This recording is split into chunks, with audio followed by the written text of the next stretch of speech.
We're going to jump into something I'm super excited about sharing. And I feel like I may have shared this in one way or another. I've definitely have shared it in the private groups. But today we are going to talk about seven things that you can learn from a dominatrix as a woman that is truly going to change your life, right? Or just make it better overall. So, as you may or may not know, I am Coach Joy, and I have been a dominatrix for over a decade, and as well as a hypnotist, right? I would actually brand myself as a hypnodom. So, it has been a very, very interesting journey for me, both on and offline. And what's so amazing is that from having this experience, I could see how this is something that is so needed for women. So much so because the idea that most people and women have of a dominatrix, it's pretty dark, right? It's a whole lot of stuff that goes with it. Not to say that that's not a part or genre of it, but that it's so much deeper than what most people would ever think, right? Most women are looking for ways to not do it all, to not be tough, to not have to feel masculine, to not have to feel like you are the leader. But come on, babe, let's be honest. You are the only person who's ever going to be able to be the leader in your life. You're the only person who knows how you feel. You're the only person that knows the changes that need to happen and when they need to happen, and how you feel and what happens in your life when they don't happen and you don't listen to your internal guidance. I mean, look around you, right? I speak for myself, right? Love men, know a lot of masculine men, but in my life, when I look around, I see most of those men being led by women, right? Whether that was, and even in this little like baby we won't call it a gender war because that's not what I claim it to be, but we'll say that, right? People say there's a gender war with men and women. But a lot of the things, right, are just so interesting to hear what people say around that. But when it comes to women, it is ultimately that you should have known better. You should be accountable. Even if your father wasn't in your life, it's your problem because you have daddy issues, right? Everything, right? Or how all of the community was raised by single mothers, right? And that the leadership in a lot of our lives we see is really held powerfully by women. And I understand how you are likely tired of that. So, me saying a dominatrix and what you can learn from a dominatrix, you're probably like, look, what could a dominatrix tell me, right? I already know how to be powerful. I'm trying to be softer.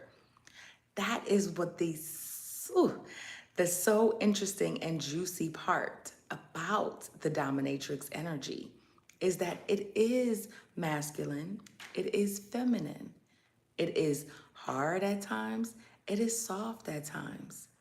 It is an energy where you speak your mind unapologetically, and it's an energy where your silence speaks for you.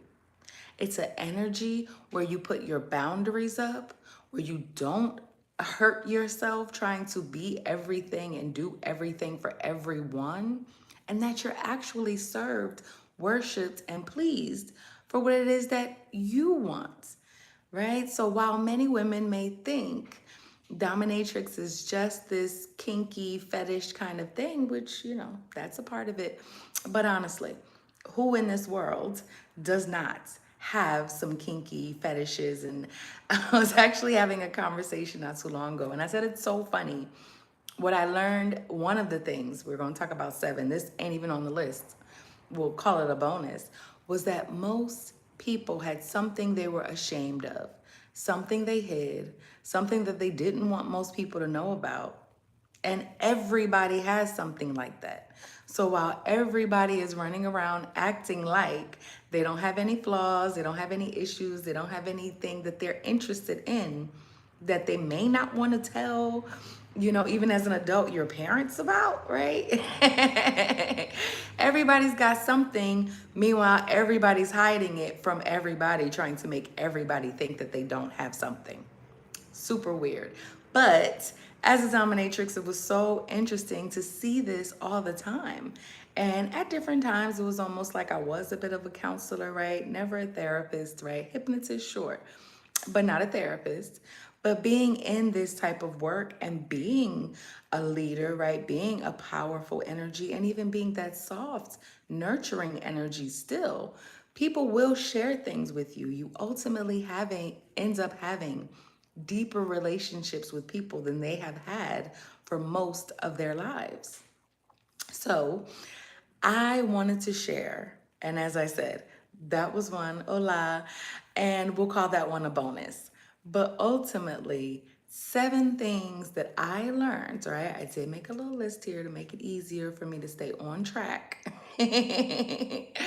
And 7 things that I believe that every woman should know about being a dominatrix and ultimately why you need to embody this energy in your life, right? I find it to be the closest energy to women being fully honest, fully ourselves, fully open with ourselves, and allowing ourselves the pleasure, the play, the fun that we desire and we deserve.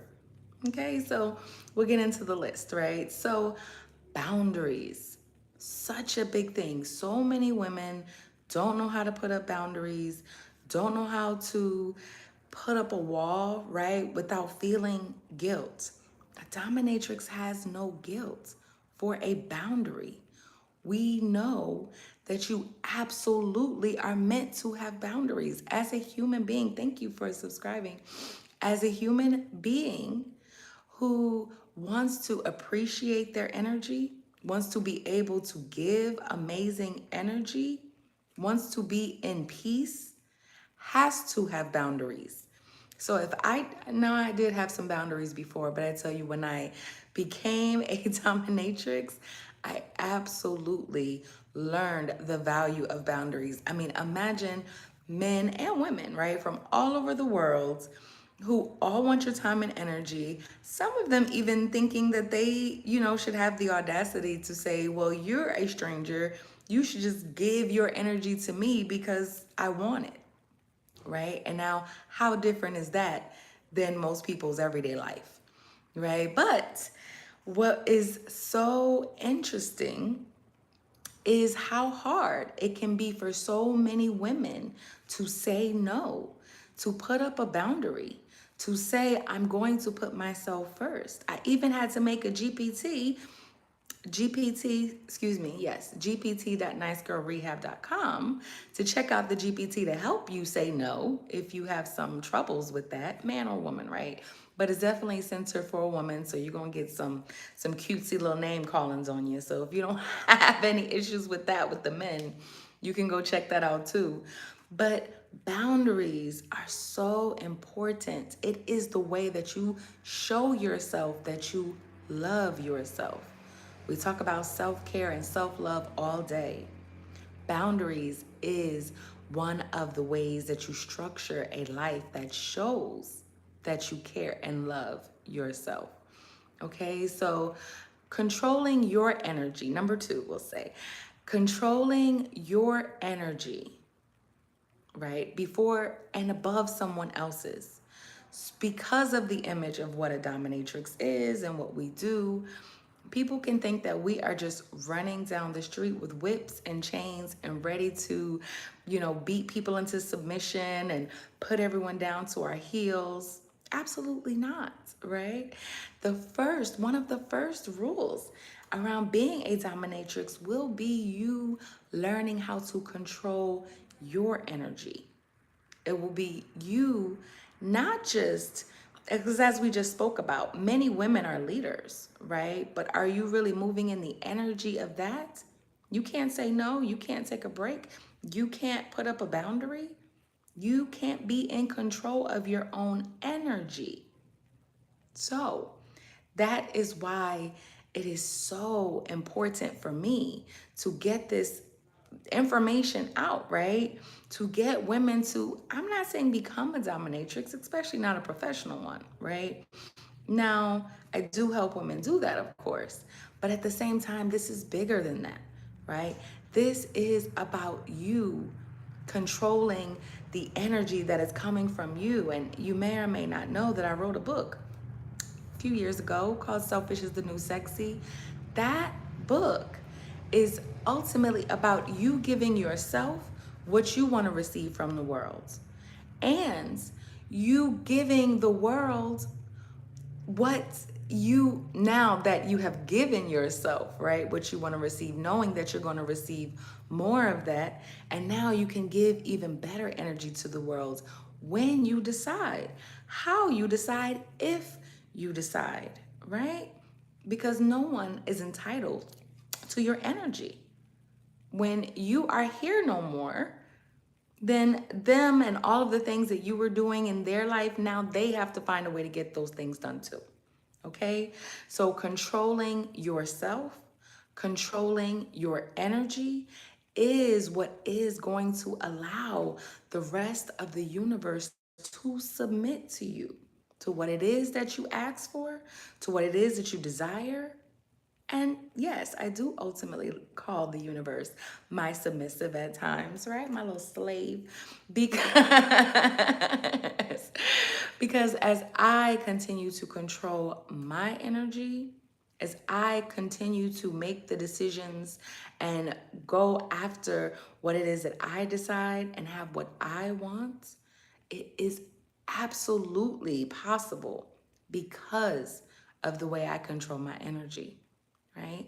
And of course, it's part of what, if someone is a submissive or would like to engage in their submissive side, what they would like from you, right? And when I say engage in their submissive side, that, of course, is a power dynamic, right? That we would call in BDSM world, that we would call in the lifestyle, where ultimately this is so much bigger than that, because you'd be surprised, a lot of women, that the men in your life want you to take charge at times, right? They want for you to even have them submit, right? But your energy has to be right for it, or that's not even the energy that they would have around you, right? Hope that makes sense.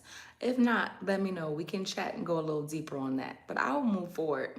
So, number 3, and this one I love so much. I have definitely talked about this in the Unleashed group in a bit more depth, where we were talking about pleasure, right? Because many women lives are not happy because you feel guilt, shame, and fear around going after your pleasure, around naming what your pleasure is, around finding more things of pleasure in your life. But what if pleasure became your leadership style? That is a number 3 thing you can learn from a dominatrix. A dominatrix is not doing anything that is not in her pleasure, okay?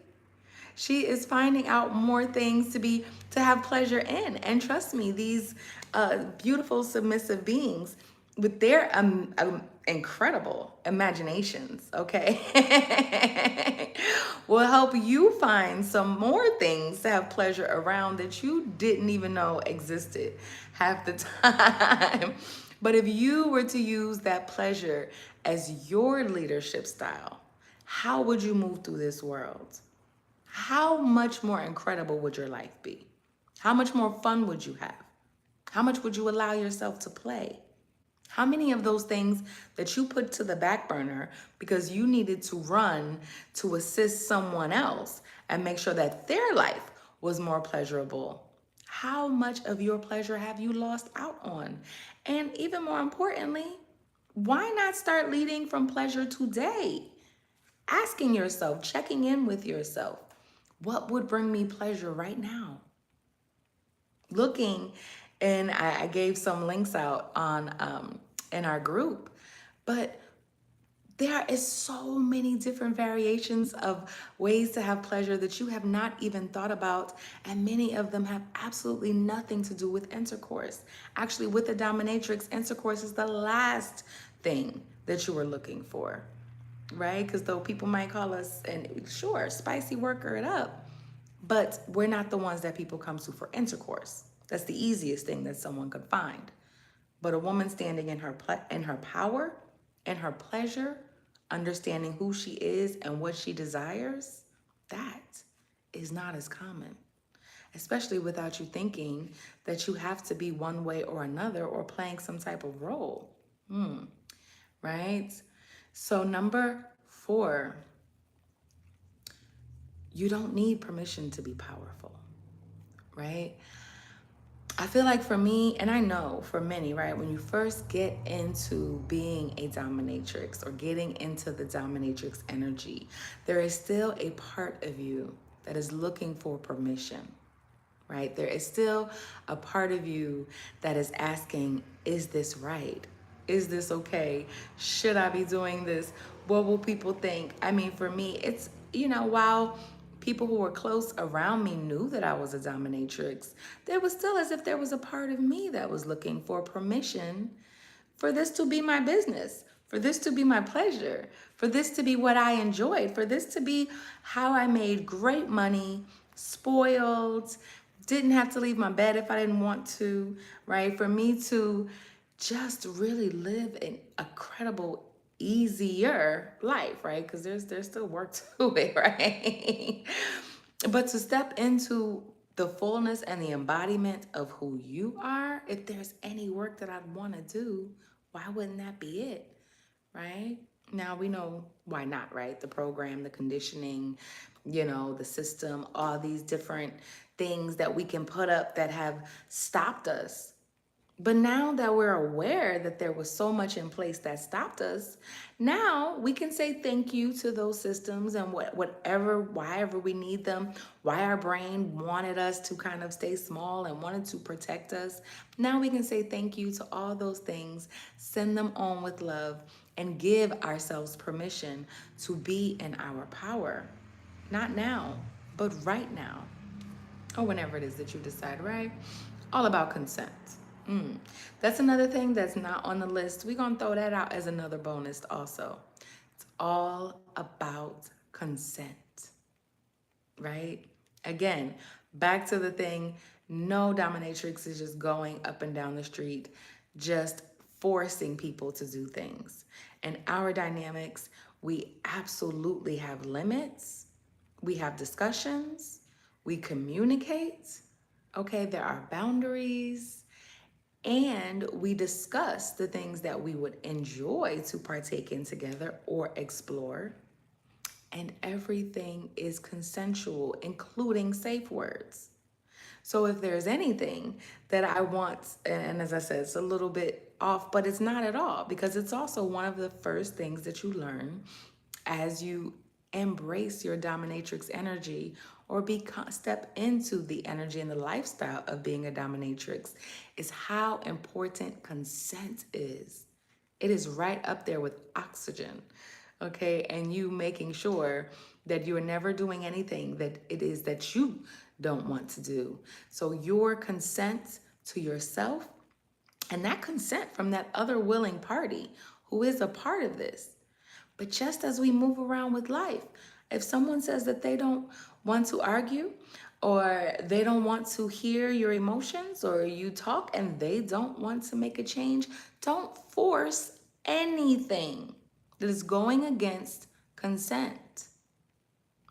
Never force anything. And I'm not sure how long you've been around, but if you know me, you know the last thing I'm ever looking to do is force anything on anyone. And it's probably partially because of how strongly I have learned of the importance of consent. If I didn't know before I became a dominatrix, it absolutely became a golden rule after. So moving along, I have no clue of what number we're on. So I didn't actually, but anyway, receiving, right? We'll call this number 5. Receiving is sacred, right? We talk about how you must give to receive, and how some people are takers and some are givers, and all of that, and that the feminine is a receiving energy. But what I often see in women is how hard it is for women to receive.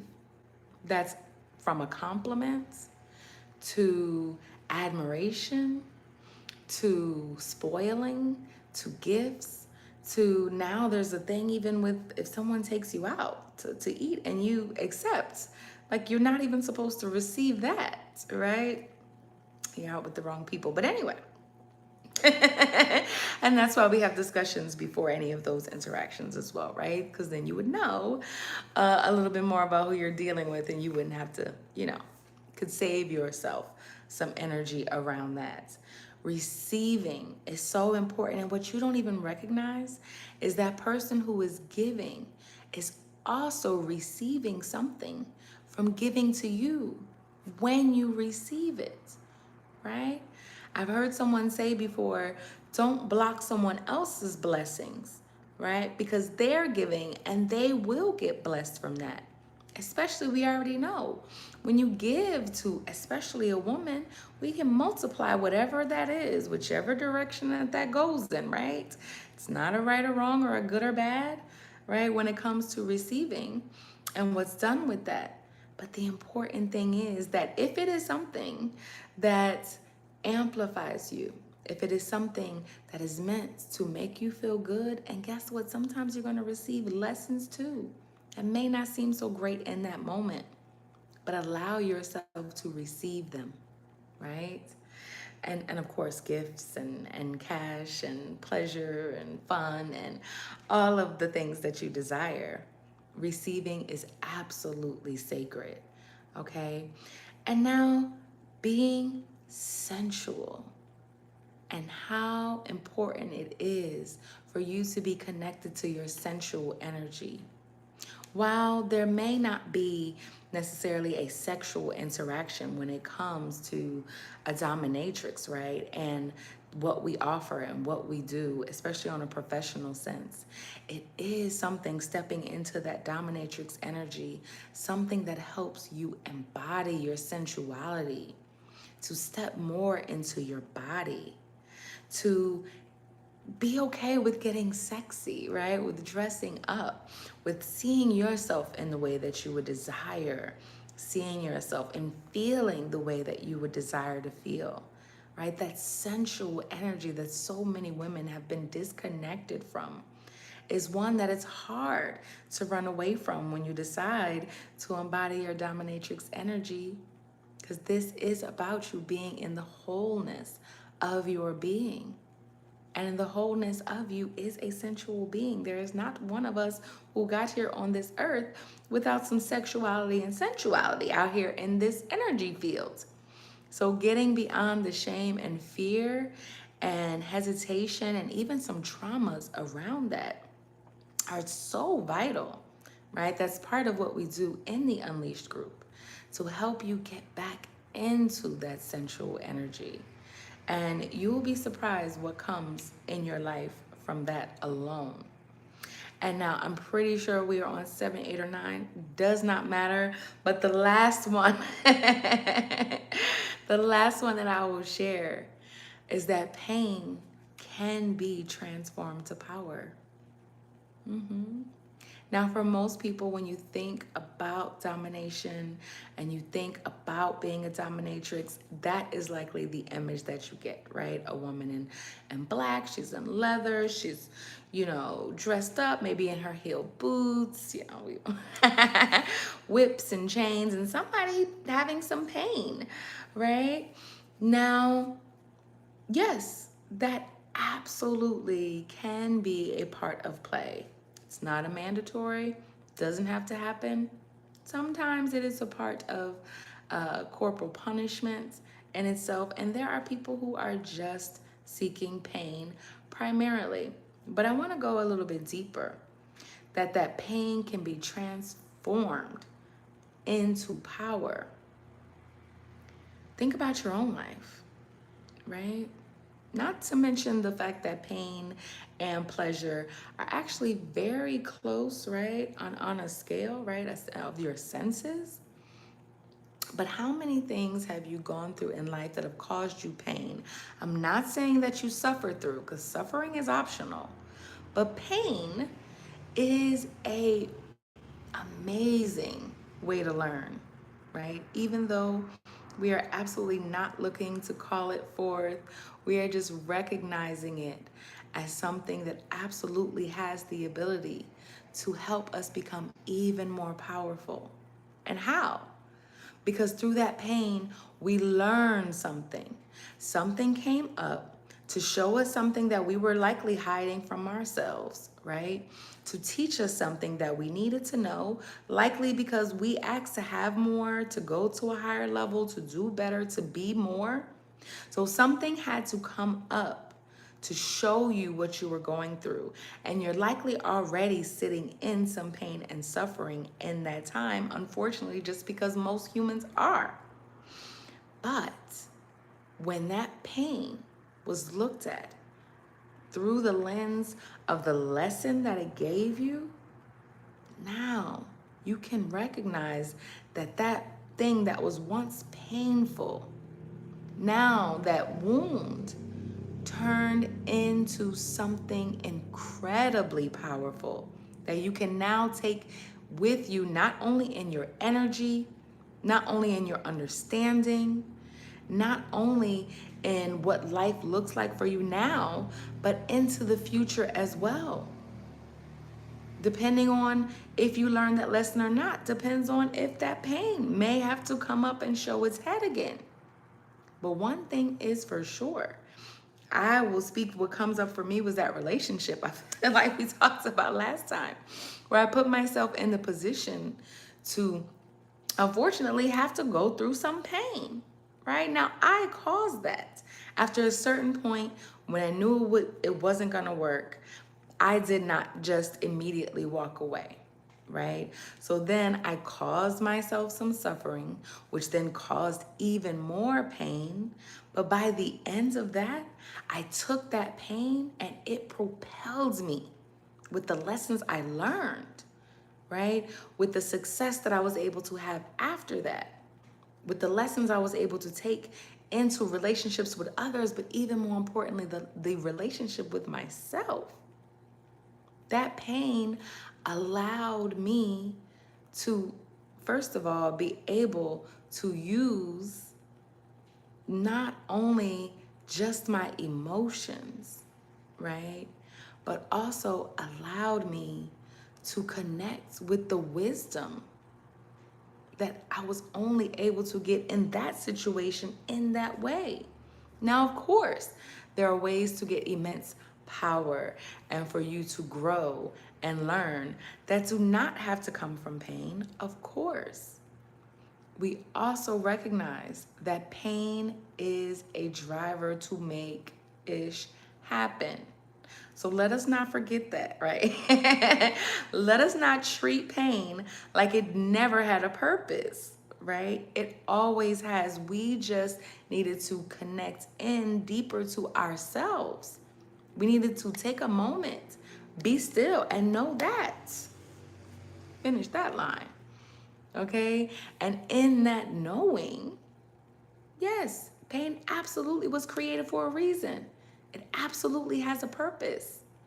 And it absolutely can help to propel you, to move you to the next level. For a lot of us, if we don't have enough pain, we are not going to move to the next level. We're going to let fear stop us. Shame, guilt, a whole bunch of nonsense. Stories from our childhood playing in our head. What those people over there think. What those other people who aren't happy got to say about what I'm doing. Right? Things that absolutely don't matter. So, using that pain as the driver, as the propeller that gets you to move forward, as the thing that allows you to have even more wisdom to move forth with. If you ask me, pain is incredibly powerful. And so, I think I've asked it before that people think it's very crazy for someone to go to a dominatrix and pay for pain.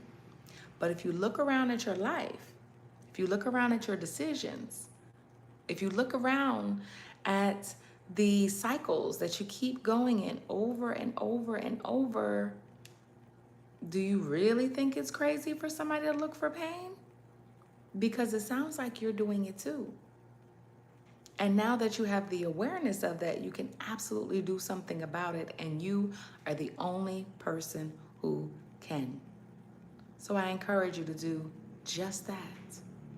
All right. And if and when you're ready to step into that dominatrix energy and you would like my support with that, I would absolutely love to support you with it. Now, definitely go to unleashmydominatrix.com and check out how much it's costing you if you don't drop this nice girl, good girl habit, if you don't step into the fullness of who you are, if you decide that you're going to keep allowing other people to control your life. It's unleashmydominatrix.com. And from there, we can get you into the Unleash group if you would like my support. If not, take these tips, use them however feels appropriate for you, and get into the wholeness, right? The authentic, audacious, aligned version of you, because you deserve it, love.